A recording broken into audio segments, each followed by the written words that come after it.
Hello बच्चों, तो आज हम कक्षा 12 के भौतिक विज्ञान विषय के अध्याय वैद्युत चुंबकीय प्रेरण अर्थात इलेक्ट्रोमैग्नेटिक इंडक्शन के पार्ट 10 वीडियो को शुरू कर रहे हैं। तो आइए सबसे पहले देख लेते हैं आज हम किन किन विषयों को पढ़ेंगे। तो आज हम उदाहरण 6.9 और उदाहरण 6.10 को करने वाले हैं। जो हमने अन्योन्य प्रेरण और स्वप्रेरण को समझा है, उनके बेसिस पे हम इन उदाहरण को हल करेंगे। तो सबसे पहला उदाहरण है कि दो सकेंद्री वृत्ताकार कुंडलियां, एक कम त्रिज्या R1 तथा दूसरी अधिक त्रिज्या R2 की है, और इस तरीके से है कि R1 इज लेस देन, बहुत छोटा है, R2 से, समाक्षी रखी गई हैं। तो समाक्षी रखने का मतलब क्या है कि उनका जो अक्ष है वो सेम है, दोनों के केंद्र संपाती हैं, यानी कि दोनों का केंद्र भी सेम है। तो इस व्यवस्था के लिए हमें ज्ञात करना है अन्योन्य प्रेरकत्व। तो पहले तो इस चीज को समझ लेते हैं कि ये कैसी चीज है। तो यहाँ पे आपके पास दो सकेंद्री वृत्ताकार कुंडलियां हैं जिनके केंद्र बिल्कुल एक जैसे हैं। ये वृत्ताकार है, थोड़ा टेढ़ा बन गया लेकिन ये वृत्ताकार है। अब इसमें ये पहली वाली जो है इसकी R1 त्रिज्या है, फिर दूसरी वाली है उसकी R2 त्रिज्या है। R2 बड़ा है R1 से, जो आपको ये बता रहा है। अब आपको ये निकालना है कि अन्योन्य प्रेरकत्व। तो अन्योन्य प्रेरकत्व हमें पता है कि आप पहले किसी एक वृत्ताकार कुंडली में धारा प्रवाहित करेंगे, उसके कारण जो दूसरी वाली में चुंबकीय फ्लक्स परिवर्तन के कारण कुछ प्रेरित विद्युत वाहक बल उत्पन्न होगा, वहां पे आपको अन्योन्य प्रेरकत्व मिल जाएगा। अन्योन्य प्रेरकत्व को हम किससे दिखाते हैं? कैपिटल M से।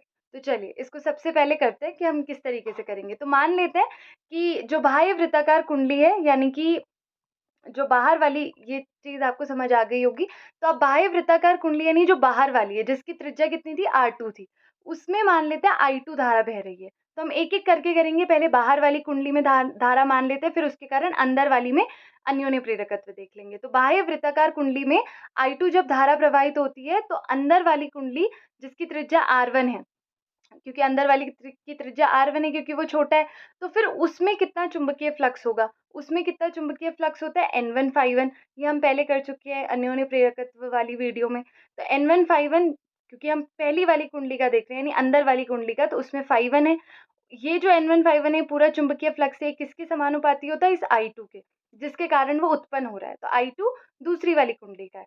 तो फिर हम यहाँ पे जो ये कांस्टेंट लगाते हैं, नियतांक, ये था अन्योन्य प्रेरकत्व पहली वाली के लिए। तो इसलिए हम यहाँ पे कह रहे हैं कि 1-2, यानी कि पहली वाली अंदर वाली कुंडली का दूसरी के सापेक्ष, इसलिए M12 लिख रहे हैं। ठीक।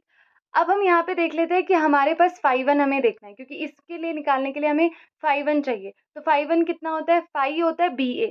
तो B, क्योंकि हम पहली वाली कुंडली में देख रहे हैं, तो B किसके कारण होगा? दूसरी वाली, क्योंकि उसमें I2 धारा प्रवाहित हो रही है। तो B2 इसलिए लिखा क्योंकि दूसरी वाली कुंडली के चुंबकीय क्षेत्र है। और दूसरी वाली कहने का मतलब है जो बाहर वाली कुंडली थी, जो मैंने अभी आपको डायग्राम बना के दिखाया था। तो B ये हो गया। और A आप क्या कहेंगे? क्योंकि वृत्ताकार कुंडली है, तो यहाँ पे वृत्त का कितना क्षेत्रफल होता है? πr²। और R1 का होगा, क्योंकि R1 में आप देख रहे हैं अंदर वाली जो कुंडली थी, इसमें आप, इसके लिए आप प्रेरकत्व देख रहे हैं, इसका ही आप क्षेत्रफल लेंगे। तो ये चीज हो गई। तो आपने ये चीज लिखी। अब इसके बाद, क्योंकि हमें पता है कि B का मान कितना होता है किसी भी वृत्ताकार कुंडली के लिए, ये आपने पहले सीखा है पिछले अध्यायों में। तो यहाँ पे B का मान B0, या फिर हम इसे B भी लिख सकते हैं, इसका मान होता है μ0 I/2r। और ये I कैप वो रहता है। तो आप यहाँ पे B का मान, यहाँ B2 का मान यहाँ से लिख सकते हैं। तो B2 का मान आप यहाँ से किस तरीके से लिखेंगे? यहाँ पे आपने 5 πr1² ये रहा, और ये μ0 I/2r, और I का मान आप क्या लिखेंगे? I2, क्योंकि I2 के कारण ही जो अंदर वाली कुंडली है उसमें चुंबकीय क्षेत्र है। तो इस तरीके से पूरा फॉर्मूला यहाँ पे बन जाएगा। और यहाँ पे R क्या होता है? वो दूरी। तो यहाँ पे क्योंकि आपने, ये अंदर वाली कुंडली थी, ये बाहर वाली कुंडली थी, तो जहां पर जितना चुंबकीय क्षेत्र बाहर पे होगा, वही चुंबकीय क्षेत्र हम यहाँ पे B2 ले लेते। B2 यानी बाहर वाली कुंडली का। तो आप वहां पे देखेंगे वो चुंबकीय क्षेत्र कितनी दूरी पे था। तो यहाँ से ये बाहर तक की जो दूरी थी वो R2 थी, इसलिए आप यहाँ पे R2 लेंगे। आप यहाँ पे ध्यान रखेंगे, क्योंकि आप सोचेंगे कि अंदर वाली के लिए निकालना है तो R1 लिख देते हैं, नहीं, मतलब B2 कितनी डिस्टेंस तक था, इसलिए आपने R2 लिखा। तो ये चीज यहाँ पे थी। तो इस तरीके से हमने यहाँ पे 5 निकाले। अब हम यहाँ पे वापस से यहाँ पे इसके मान को रख देंगे। तो हमारे पास यहाँ पे हमें 5 मिल गया था। तो हमने क्या किया, ये हमारे पास पूरा 5 का मान था, हमने इस चीज को यहाँ पे रख दिया। तो यहाँ से M12 का मान हमारे पास आ जाएगा μ0 πr1² I2/2r2 I2। अब यहाँ से I2 जब कैंसिल हो जाएगा, ऊपर नीचे दोनों में है, तो आपके पास M12 का मान ये आ जाएगा।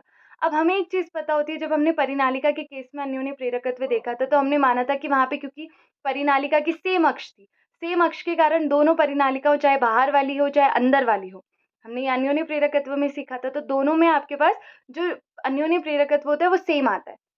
तो 2 सकेंद्रीय वृत्ताकार कुंडलियों के लिए यहाँ पे भी ये जो M12 है, यानी पहली वाली के लिए दूसरे के कारण, जब आपने दूसरी में धारा प्रवाहित की यानी बाहर वाली कुंडली में, वृत्ताकार कुंडली में, और ये वाला है M21 यानी जब आप अंदर वाली कुंडली में धारा प्रवाहित करते हैं तो उसके कारण बाहर कितना अन्योन्य प्रेरकत्व उत्पन्न होता है, M21। तो अब ये दोनों के दोनों बराबर होंगे। तो इस तरीके से हमने दोनों के लिए ये चीज़ निकाल ली। अब हम ये लिख सकते हैं कि M21 का मान भी आपके पास इतना आ जाएगा। अब हम करते हैं उदाहरण 6.10, जिसमें 2 पार्ट हैं, तो हम सबसे पहले पार्ट ए को करेंगे। परिनालिका में संचित चुंबकीय ऊर्जा का व्यंजक परिनालिका के चुंबकीय क्षेत्र B, क्षेत्रफल A और लंबाई L के पदों में ज्ञात कीजिए। क्योंकि हमने चुंबकीय ऊर्जा का व्यंजक पिछली वीडियो में निकाला था, स्वप्रेरकत्व वाली। अब ये पहला वाला जो क्वेश्चन था वो अन्योन्य प्रेरकत्व के ऊपर है। यहाँ पे आपके पास जो क्वेश्चन है वो किसके ऊपर है, स्वप्रेरकत्व। अब आप सोचेंगे ये हमें कैसे पता चलेगा, क्योंकि देखिए एक तो इन्होंने ये नहीं कहा कि 2 हैं, क्योंकि अब मैंने आपको बताया था कि जो अन्योन्य प्रेरण होता है वो आपके पास 2 कुंडलियों या 2 परिनालिकाओं के बीच होगा। जब आपके पास एक कुंडली है, एक परिनालिका है, तो वहाँ पे स्वप्रेरण होगा। तो यहाँ पे इसीलिए स्वप्रेरकत्व का होगा, क्योंकि यहाँ केवल एक परिनालिका की बात की जा रही है। तो एक परिनालिका में संचित चुंबकीय ऊर्जा का व्यंजक हमें पता है कि क्या होता है, ये तो हमने निकाला हुआ है। वहाँ पे हमने इसको W कहा था, तो अभी यहाँ पे हम चुंबकीय ऊर्जा को UB लिख सकते हैं।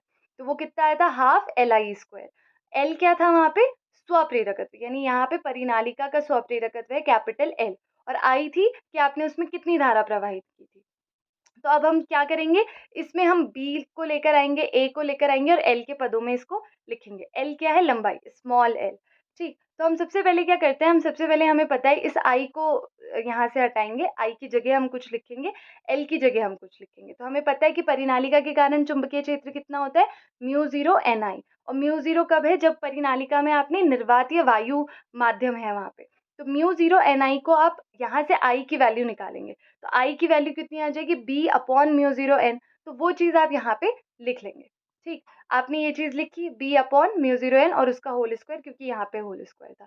अब आप L की वैल्यू को यहाँ पे लिखेंगे। L की वैल्यू हमें पता है, क्योंकि हमने परिनालिका के लिए स्वप्रेरकत्व को निकाला था, तो वहाँ पे क्या आया था हमारे पास, ये हमने पिछली वीडियो में किया है। तो L बराबर म्यू 0 N² AL।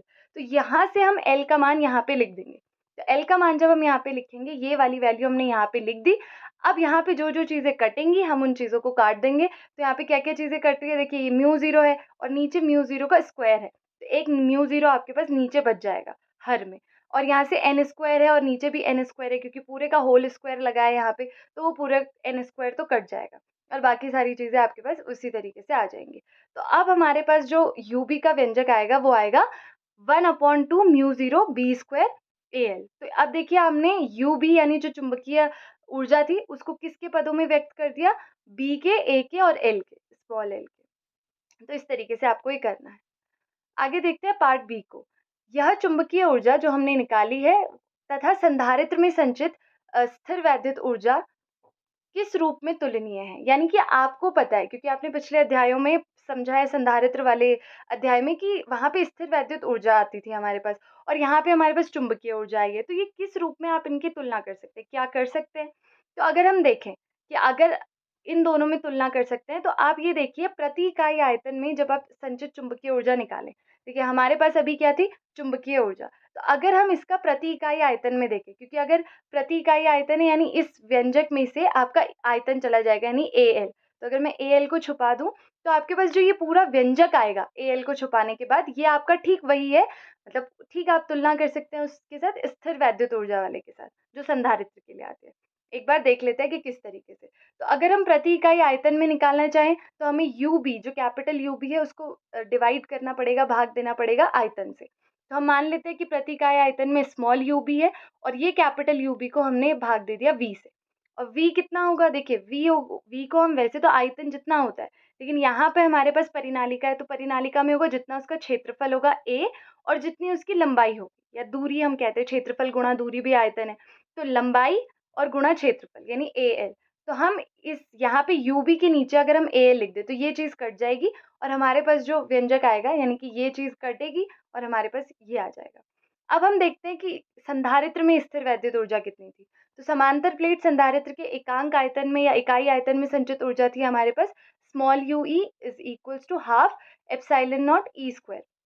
अब हम ये देखते हैं कि अभी जो हमारे पास परिनालिका के प्रति इकाई आयतन में आई चुंबकीय ऊर्जा वो कितनी थी ये।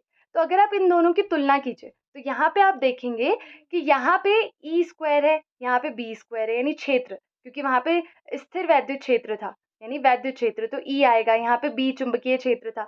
यहाँ पे एप्सिलॉन नॉट है जो उसका क्या होता है, कांस्टेंट होता है। यहाँ पे म्यू 0 था और यहाँ पे 2 नीचे, यहाँ पे 2, तो ये दोनों एक दूसरे के तुलनीय हैं।